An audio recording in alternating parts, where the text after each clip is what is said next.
Salut à tous, bienvenue dans ce nouvel épisode. Alors aujourd'hui, accrochez-vous bien parce qu'on va parler d'un truc qui me fait honnêtement un tout petit peu flipper. On parle de la fin des applications, la fin du clic et peut-être la fin de notre libre arbitre. Non, j'exagère à peine. On parle de l'arrivée massive des agents IA autonomes, avec en tête de file ce fameux Gemini 3.0.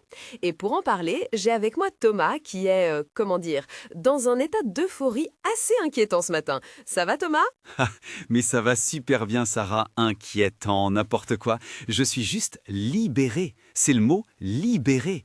Tu sais quoi? Ça fait 3 jours que j'ai pas ouvert mon application d'agenda. 3 jours que j'ai pas trié mes spams. Et pourtant, ma vie est parfaitement organisée. C'est ça la magie des agents autonomes. On n'est plus dans le chatbot qui te raconte des blagues là. On est passé à l'étape supérieure. C'est justement ça qui me stresse. Avant, on avait des IA qui parlaient. Maintenant, on a des IA qui agissent. C'est une différence fondamentale. Explique-nous un peu pour ceux qui ont raté le train, c'est quoi concrètement la différence entre, disons, le chat GPT qu'on connaissait l'année dernière et ces nouveaux agents comme Gemini 3.0 ou ce qu'on appelle Jarvis? C'est simple, le paradigme a changé. Avant, l'IA était passive. Tu lui posais une question, c'est quoi la recette des crêpes? Elle te répondait avec du texte, point. C'était une encyclopédie qui parle. Aujourd'hui, avec l'agentique, l'IA a des bras et des jambes numériques. Si je lui dis « je veux manger des crêpes », elle ne me donne pas la recette. Elle vérifie si j'ai du lait dans mon frigo connecté, s'il en manque, elle commande sur Amazon Fresh, elle cale la livraison quand je suis chez moi en vérifiant mon agenda et elle paye avec ma carte. Elle fait les choses. Elle navigue sur le web à ta place. Ouais, donc elle a accès à ta carte bleue, à ton agenda, à tes mails. C'est pratique, je dis pas le contraire. Mais Thomas, on arrive sur un terrain glissant. Tu parles de libération cognitive, moi j'y vois une perte de contrôle totale. Tu disais que tu n'avais pas géré tes mails depuis 3 jours. Mais qui te dit que ton agent n'a pas répondu un truc complètement à côté de la plaque à un client important?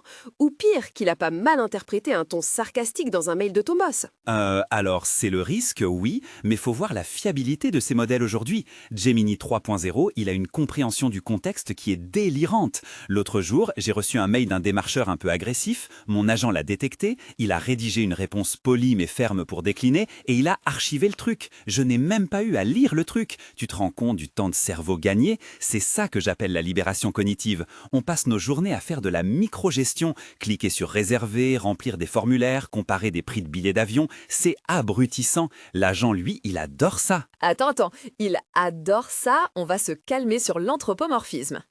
Mais prenons l'exemple des billets d'avion, c'est intéressant. Disons que tu veux partir à New York, tu dis quoi à ton agent? Je lui dis juste, trouve-moi un vol pour New York le mois prochain, pas trop cher, mais je veux pas d'escale de plus de 2 heures et réserve-moi un hôtel sympa dans Brooklyn.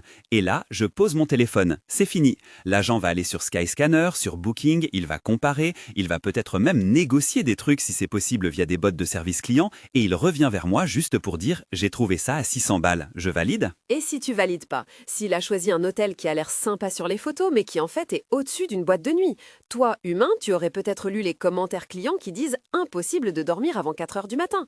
Ton agent, est-ce qu'il a ce niveau de discernement? Ou est-ce qu'il optimise juste des paramètres chiffrés? Mais Sarah, il lit les commentaires. Il lit 500 commentaires en 1 seconde, ce que toi, tu ne feras jamais. Il sait que tu détestes le bruit parce qu'il a accès à tes données de santé de ta montre connectée et qu'il voit que tu dors mal. C'est ça qui est fou. Il te connaît mieux que toi-même. On va vers une hyper-personnalisation. Et franchement, ça signe la fin des applis telles qu'on les connaît. Pourquoi j'irais ouvrir l'appli Uber, taper mon adresse, attendre, si je peux juste dire à voix haute « je veux rentrer » et que la voiture arrive? L'interface utilisateur, demain, c'est la conversation. Les icônes sur ton écran, c'est fini, c'est archaïque. Archaïque, carrément, monsieur est radical ce matin. Mais parlons de la responsabilité, c'est mon gros point de blocage. Imagine, ton agent négocie un contrat pour toi. Il code un petit script pour automatiser une tâche au boulot parce que maintenant ils savent coder seul évidemment. Et là, bug. Le script efface une base de données. Ou le contrat contient une clause illégale que l'IA a laissé passer parce qu'elle a halluciné une loi qui n'existe pas.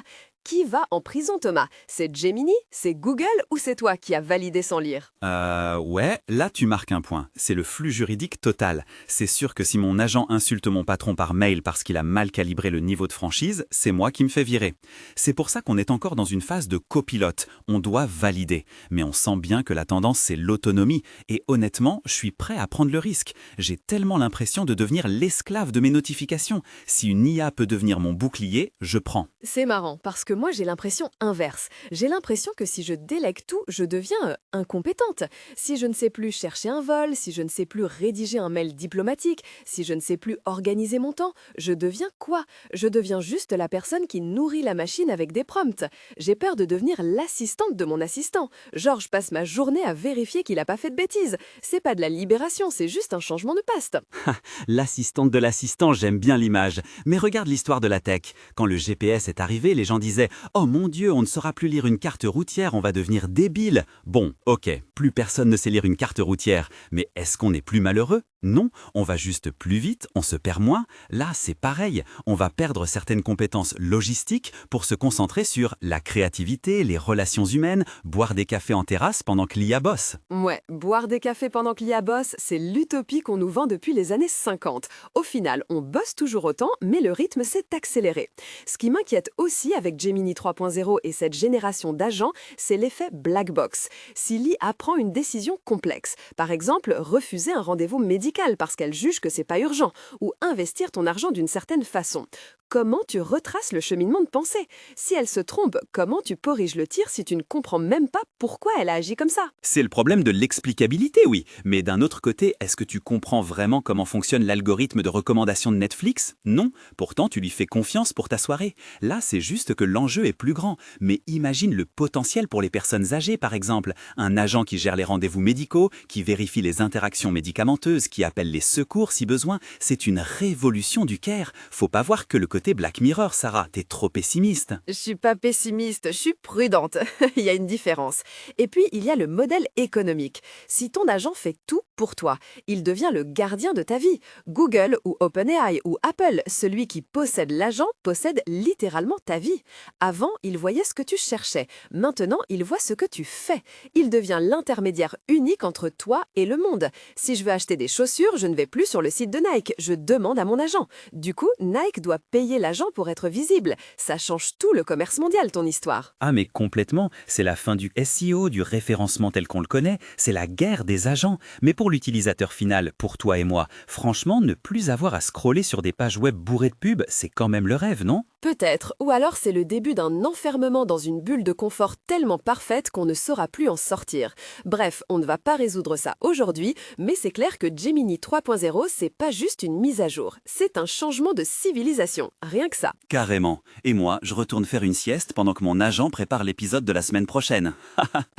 Compte là-dessus. Merci Thomas, et vous chers auditeurs, dites-nous, vous êtes prêts à donner les clés de votre vie à une IA pour gagner du temps ou vous gardez la main sur le volant? On attend vos commentaires. À la semaine prochaine!